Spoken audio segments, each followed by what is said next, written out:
Ok, entonces vamos a continuar. Entonces, ¿qué vamos a ver el día de hoy? El día de hoy vamos a terminar de ver una de las propiedades físicas. ¿Ok? Entonces, ¿qué es esta propiedad física última que vamos a ver? Y es la presión. Si nosotros quisiéramos definir qué es la presión, ¿cómo lo definiríamos? Dejen sacar un color aquí. Entonces, vean, aquí les pongo la definición de qué es la presión, que dice: cuando una fuerza es aplicada sobre una superficie, se está ejerciendo una presión. Es decir, cuando nosotros ejercemos presión, quiere decir que estamos aplicando fuerza sobre una superficie. Ajá. ¿Y hacia qué estamos aplicando esa presión? Hacia un objeto externo. Ajá. Digo, nosotros también podemos aplicar una presión, pero por lo regular, esas presiones nosotros las aplicamos ¿hacia dónde? Las aplicamos hacia objetos externos. ¿Ok? Por ejemplo, yo aquí tengo una caja, ¿no? Vamos a suponer que aquí yo tengo una caja, ¿no?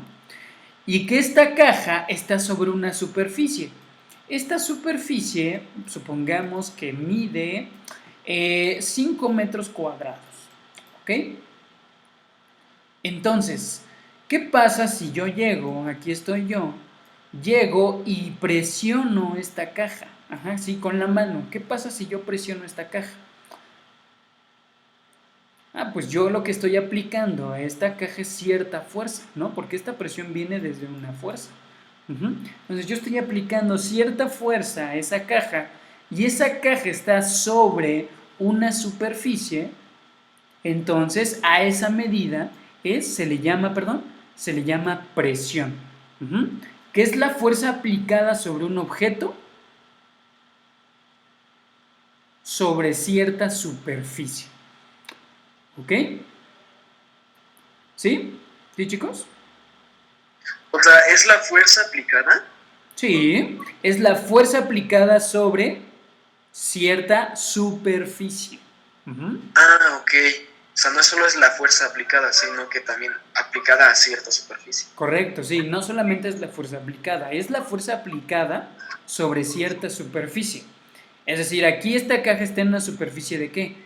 De 5 metros cuadrados. Digo, no importa el material de la superficie, lo que importa es su área. Porque a mayor área, pues a lo mejor mayor o menor fuerza yo voy a aplicar. ¿Sí? Entonces vean, aquí les pongo ¿cómo se dice? Una oración, una expresión que dice: la presión es la medida de cómo se distribuye una fuerza en cierta superficie. Entonces, cuando yo aplico una fuerza, por ejemplo, esta caja, pues esta fuerza se va a distribuir.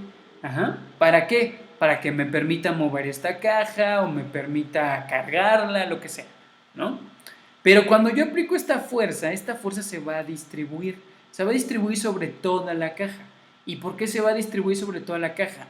Porque el área de superficie me va a permitir el contacto con esa caja y también me va a permitir justamente que se distribuya toda la fuerza.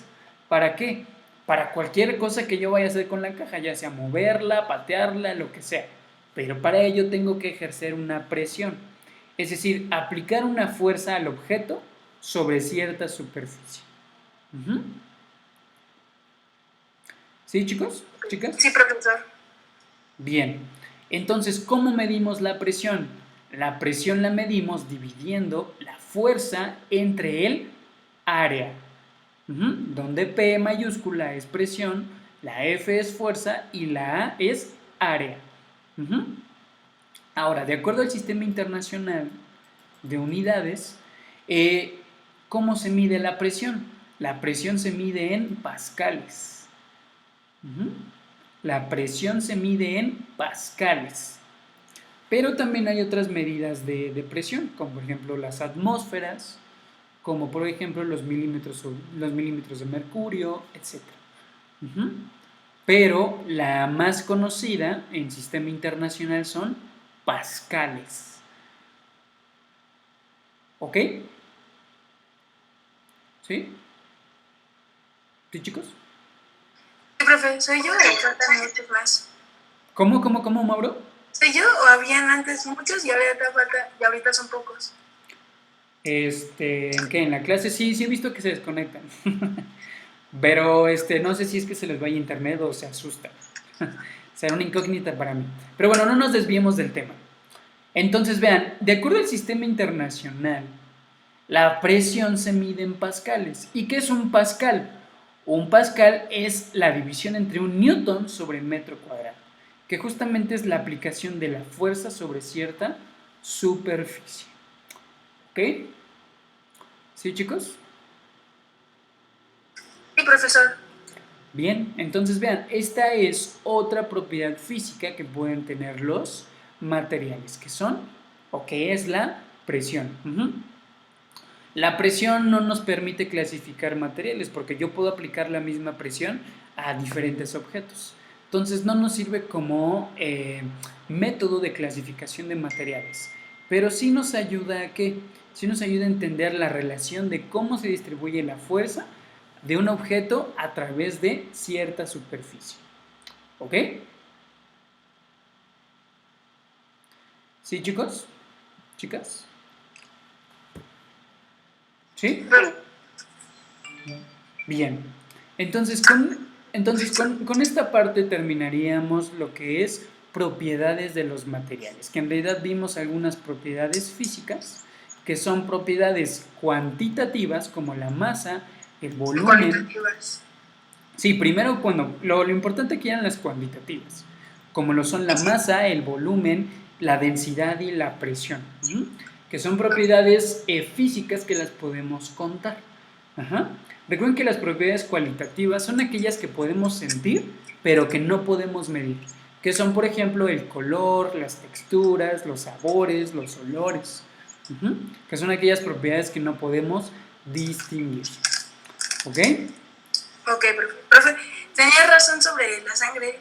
Cuando, pues el gato ayer me arañó y salió sangre y rápido lo que hice fue agarrarla y sí se siente como que rasposa y líquida. Sí, habíamos dicho que la sangre está en un estado de la materia, bueno, que es plasma, ¿no? ¿Por qué es plasma? Porque está entre sólido y líquido, ¿no? Porque está formada así por la composición de la sangre. No solamente tiene agua, sino también tiene otros nutrimentos y otros componentes, ¿no? Como glóbulos rojos y glóbulos blancos. Bien, entonces, ¿dudas, preguntas, algo sobre propiedades de la materia? No. ¿Dudas, preguntas? ¿No? Bueno, sí, una pregunta. Sí, ¿cuál es la duda? ¿La gelatina también es considerada sólido o es líquido? La gelatina, no. La gelatina sería considerada igual como un plasma. Ah, vale. Porque si se dan cuenta, pues su textura pues no es Es muy como que sólida y a la vez líquida. Correcto, correcto. Entonces sí, también sí, correcto. La gelatina no había pensado en ese ejemplo.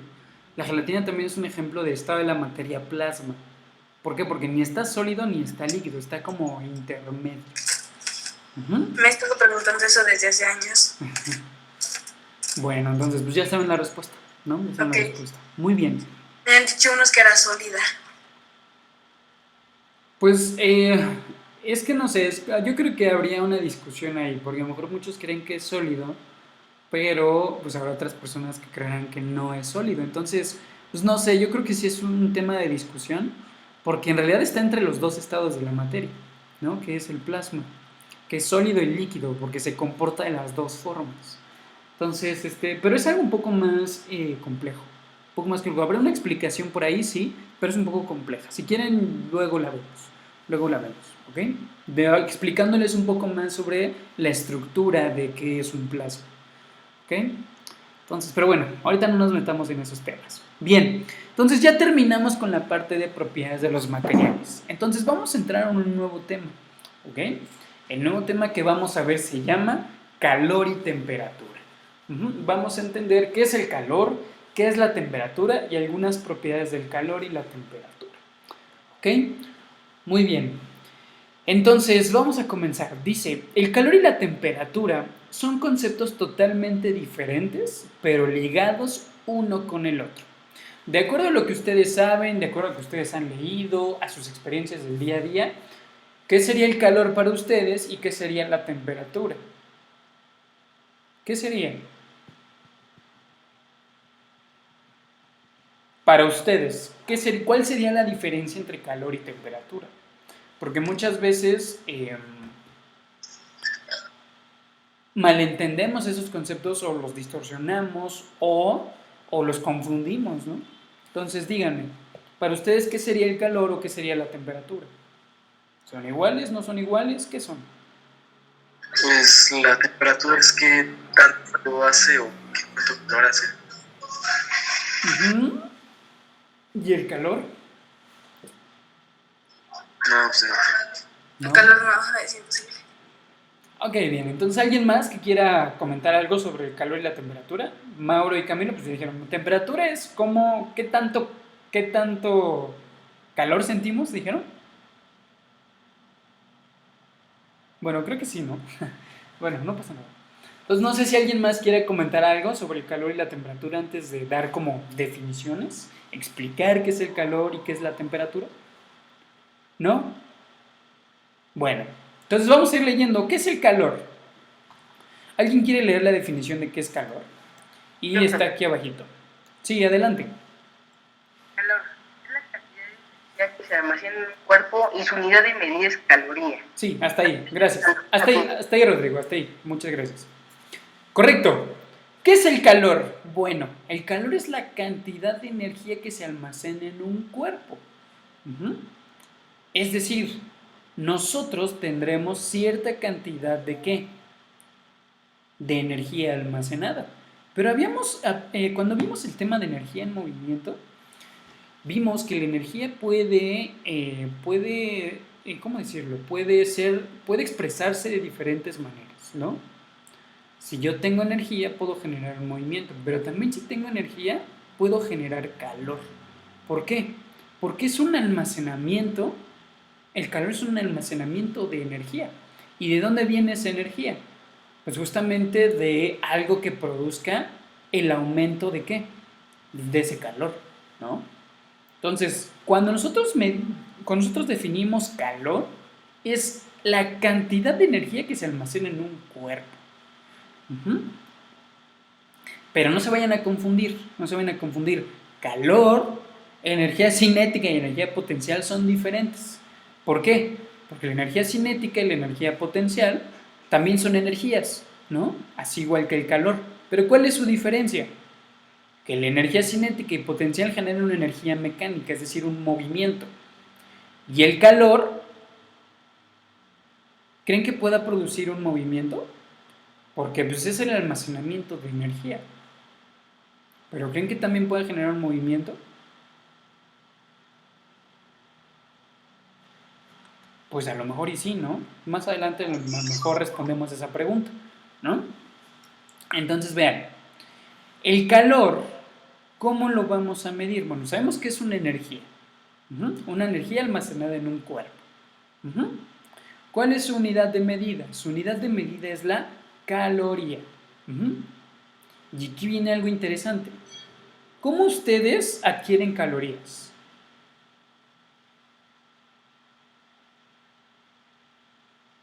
Comiendo, ¿no? Comiendo, ¿no? Sí, correcto. En su dieta, ustedes pues, consumen alimentos, ¿no? Todos esos alimentos contienen algo llamado calorías, que es el contenido energético que tiene ese alimento. Entonces vean, nosotros, ¿cómo vamos adquiriendo ese calor? Pues en realidad de muchas formas. Esa energía la podemos adquirir de muchas formas. A través de nuestros movimientos, a través del consumo de alimentos, a través del aumento de una temperatura. Que bueno, aquí de una vez ya les voy a decir qué es temperatura, para ya ir definiendo los conceptos. La temperatura es la medida del calor. Es decir, ¿cuál es la diferencia entre calor y temperatura? Calor es la energía que nosotros adquirimos. Y la temperatura mide qué tanto calor nosotros estamos adquiriendo. Es decir, la temperatura es la medición del calor. Entonces, ¿cómo podemos ir adquiriendo ese calor? Pues lo podemos adquirir a través de un movimiento, ¿no? Lo podemos adquirir a través de la ingesta de un alimento. La podemos adquirir a través de el aumento de la temperatura del medio ambiente también. Entonces, la energía se interpreta de muchas maneras. Pero cuando hablamos de calor, estamos hablando de la energía almacenada por cambios en la temperatura. No en el movimiento, no en la ingesta de alimentos, pero sí adquirimos calor. ¿Por qué? Por el cambio de la temperatura. A esto se refiere entre la diferencia entre calor y temperatura. A la diferencia del cambio de temperatura. ¿Por qué se da ese cambio de temperatura? Pues puede ser por condiciones naturales, ¿no? ¿Por qué? Por el sol, porque estamos abrigados y nos da calor, hay un aumento de temperatura. O porque estamos corriendo, también hay un cambio de temperatura. Entonces, en esta parte de acumulación de energía o de almacenamiento de energía, ¿por qué se da? Se da por un cambio en la temperatura. ¿Y por qué se da ese cambio en la temperatura? Se da por el cambio en las calorías que genera el calor. Entonces, sé que ahorita a lo mejor el concepto a primera vista es como, qué raro, ¿no? ¿Por qué? Porque ¿por qué no nos calentamos cuando comemos un alimento? Si estamos comiendo calorías. ¿Por qué nuestro cuerpo no se calienta? ¿O sí se calienta? Porque hay que procesarlas, ¿no? Hay que procesarlas, ¿no? Sí, correcto. Va más o menos por ahí. Cuando nosotros ingerimos un alimento, ese alimento tiene un cambio en su proceso a través de nuestro sistema digestivo. Entonces, de ser una macromolécula, un alimento se va a una micromolécula. Es decir, de una proteína, por ejemplo, si comemos un pedazo de bistec, el bistec ¿de qué está hecho principalmente? De proteína. Entonces, cuando nosotros ingerimos ese bistec, de nuestro sistema digestivo, ese bistec se va a ir transformando. De una proteína se va a convertir hasta aminoácidos. Esos aminoácidos son la energía necesaria que requiere nuestras células para llevar a cabo sus funciones vitales, ¿no? Nuestras células. Porque nosotros estamos formados por células. Entonces necesitamos de consumir de esa energía, ¿para qué? Para que nuestras células puedan funcionar de manera correcta. Y si nuestras células funcionan de manera correcta, pues nosotros también. O sea, de ti también adquirimos energía, pero no nos calentamos. Cuando nosotros ingerimos calorías de alimentos, no hay un cambio en la temperatura. Pero cuando hay un cambio en la temperatura, nosotros sí almacenamos esa energía. ¿Y cómo la sentimos? Pues coloquialmente se dice en forma de calor. ¡Ay, tengo calor! ¿Y por qué tengo calor? Porque existe una variación en la temperatura. ¿Sí? Sí. Bien, entonces si nosotros sabemos que el calor se mide a través de las calorías, ¿qué es una caloría? Aquí les puse la definición. Es la cantidad de calor necesaria para producir un incremento de temperatura de 1 grado Celsius en una muestra de agua con una muestra de 1 gramo. ¿Eso a qué se refiere? Es decir, yo aquí tengo, por ejemplo, un vaso de agua. Y esta agua, supongamos que tiene una temperatura de 20 grados Celsius. Entonces yo sé que esta temperatura mide el cambio de la temperatura, ¿no? O más bien, la temperatura mide el cambio de calor, ¿no? Porque aquí hubo una diferencia. Entonces el calor yo sé que se mide ¿en qué? En calorías. ¿Y qué es una caloría? Pues es la cantidad de energía necesaria para elevar 1 grado Celsius 1 gramo de agua. Entonces, para poder elevar la temperatura a 1 grado de 1 gramo de agua, yo necesitaría una caloría. ¿Una caloría a qué se refiere? Se refiere a que yo requiero de 1 grado Celsius para aumentar 1 gramo de agua. Si yo tengo 2 calorías, por ejemplo, quiere decir que necesito 2 grados Celsius para aumentar 2 gramos de agua. Si yo tengo 3 calorías, significa que necesito de 3 grados Celsius para aumentar la temperatura de 3 gramos de agua. Y así sucesivamente. ¿Se dan cuenta? Cuando hablamos de calor, hablamos del cambio en la temperatura. ¿Ok? Entonces vean, son conceptos diferentes, pero como dice aquí el enunciado, van ligados uno con otro, no se pueden separar, porque si no hay un cambio de temperatura, no hay una generación de calor. Y si hay una generación de calor, quiere decir que hubo un cambio en la temperatura. ¿Ok? ¿Sí, chicos? Ok. Ok. Ahora, ¿por qué se da el cambio de temperatura? Esto es bien interesante. Todos los materiales, todos los objetos, en su estructura atómica, es decir, en su estructura de átomos, digo, no hemos visto qué es un átomo, pero el átomo es la parte fundamental de todos los materiales. Entonces, en su estructura atómica de los materiales, pues van a estar estructurados de alguna manera. Por ejemplo, ¿cómo está estructurado un sólido? Sus átomos están sumamente pegados, es decir, están así pegados. Por eso un sólido es duro, porque su estructura atómica está tan concentrada o está tan junta que es prácticamente imposible manipularlo.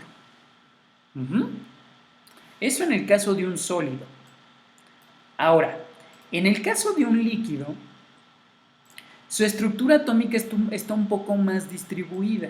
Es decir, estos átomos ya no estarán tan juntos, sino que a lo mejor ya estarán un poco más dispersos. Ya estarán un poco más dispersos entre ellos. Entonces, si yo manipulo un objeto o un material que es líquido, pues la manipulación es muy grande. ¿Por qué? Porque esa estructura atómica de ese líquido pues no está tan junta, entonces yo puedo manipular pues todos esos átomos. Y ahora, esto es el caso de un líquido. Esto es el caso de un sólido. ¿Y qué pasa con un gas? Pues imagínense, si estos átomos están en un líquido sumamente distribuidos, pues en un gas todavía están más distribuidos. Todavía están más alejados. Entonces imagínense, un gas también es sumamente fácil de manipular. ¿Por qué? Porque su estructura atómica está muy separada. Es decir, no están tan juntos como puede estar junto un gas, perdón, como no está tan junto como un líquido o como un sólido. Entonces, ¿por qué tenemos tres estados de la materia? Porque va a depender de su estructura atómica, es decir, va a depender qué tan juntas, qué tan juntos estén sus átomos de ese material. ¿Sí? ¿Sí queda claro esta parte? ¿Sí? ¿Los demás? ¿Sí queda claro? ¿Las demás? ¿Sí queda claro? Sí. Bien, entonces la pregunta fue, ¿por qué existe un cambio en la temperatura que genere calor? Todos estos átomos, todos, tienen cierta energía cinética. Es decir, estos átomos están en constante movimiento. Nunca están estáticos, no. Los átomos siempre están en un constante movimiento. Es decir, todos los átomos, todos, no importa si son sólidos, no importa si son líquidos, o más bien no importa si están en un estado sólido, en un estado líquido o estado gaseoso, todos los átomos van a tener energía cinética, es decir, van a estar en un constante movimiento. Entonces, ¿cuál de estos tres estados de la materia tendrá mayor energía cinética? ¿Cuál de estos tres podrán moverse mejor?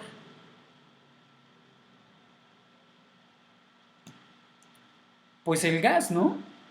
El gas, a tener una distribución muy amplia sin estar juntos, los átomos de gas pueden viajar de un lado a otro sin ningún problema.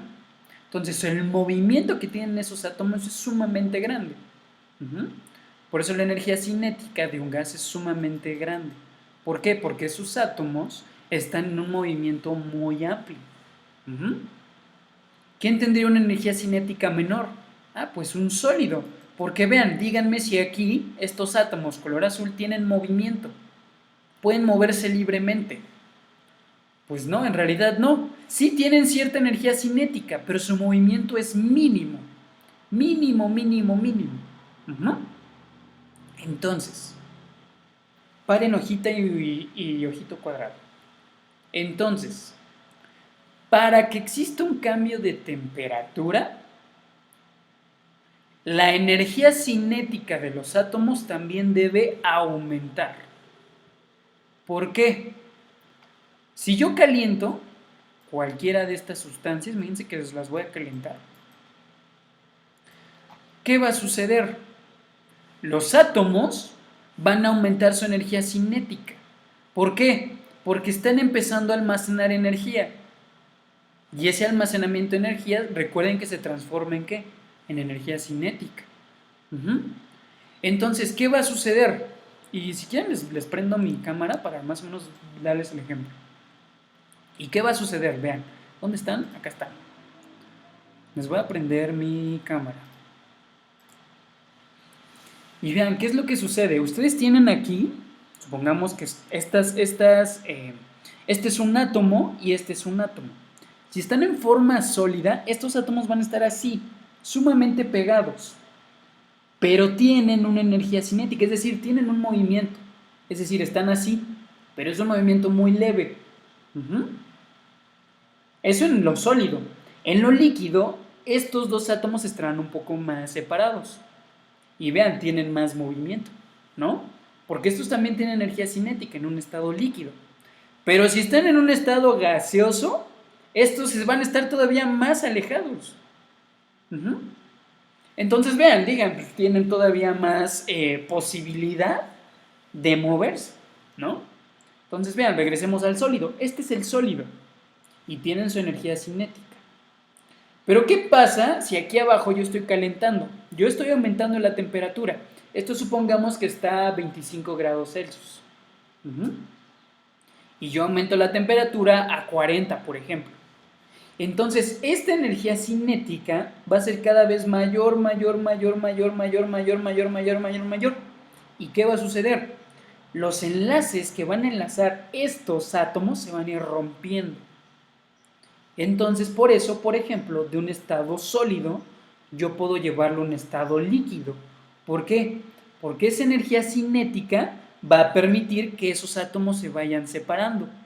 Y si yo sigo calentando más, se van a separar todavía más y de tener un líquido, yo voy a tener ahora un gas. ¿Mm? Entonces vean, esto también es una conservación, ¿no? Así como la conservación de la energía. Esto es una conservación de la materia. Porque vean, no lo estoy destruyendo. De sólido a líquido no estoy destruyendo nada. Nada más los estoy separando, aumentando la temperatura de acuerdo a la energía cinética que tengan estos dos átomos. Uh-huh. Entonces, volvemos a la pregunta, ¿por qué se lleva a cabo un cambio en la temperatura? Se lleva a cabo un cambio en la temperatura porque existe un aumento en la energía cinética de los átomos. Interesante, ¿no? ¿Por qué se aumenta esa energía cinética? Porque yo aplico una fuente de calor externa a ese material y los átomos de ese material van a empezar a moverse cada vez más. Uh-huh. Y ustedes pueden verlo. ¿Alguna vez han calentado agua? Supongo que sí, ¿no? ¿Sí han calentado agua? ¿Qué pasa cuando llega el punto de ebullición esa agua? ¿Qué pasa? Hierve. Sí, hierve, obvio, sí, claro, hierve. Pero ¿qué sucede en el agua? ¿Qué está pasando en el agua? En lo que todavía es agua. Se separan las moléculas. Sí, se separan las moléculas, pero sí, pero véanlo, no se vayan tan allá. El agua está saltando y saltando y saltando, ¿no? ¿Sí han visto? Las burbujas. Sí, las burbujas. ¿Por qué se está saltando? Ah, porque las moléculas de agua están adquiriendo tal energía que su energía cinética las está moviendo. Imagínense qué tanta energía cinética tiene en ese momento las moléculas de agua. ¿Qué va a permitir? Que las moléculas se vayan separando cada vez más y obtengamos el agua de vapor. El vapor, es decir, en vez de ser agua en forma líquida, ahora la estamos teniendo en forma de vapor. Entonces, cuando llegamos a ese punto de ebullición, es la energía máxima que puede tener ya esa agua para transformarse ¿de qué? De un líquido a un sólido, pero es porque sus moléculas están así, en movimiento, hasta que se empiezan a desprender y se empiezan a transformar en vapor. Por eso se da esos cambios de temperatura. Y con esos cambios de temperatura podemos medir el calor. ¿Ok? La energía almacenada que va teniendo ese cuerpo. ¿Sí, chicos? ¿Sí queda claro? Sí. ¿Sí? Bien. Entonces,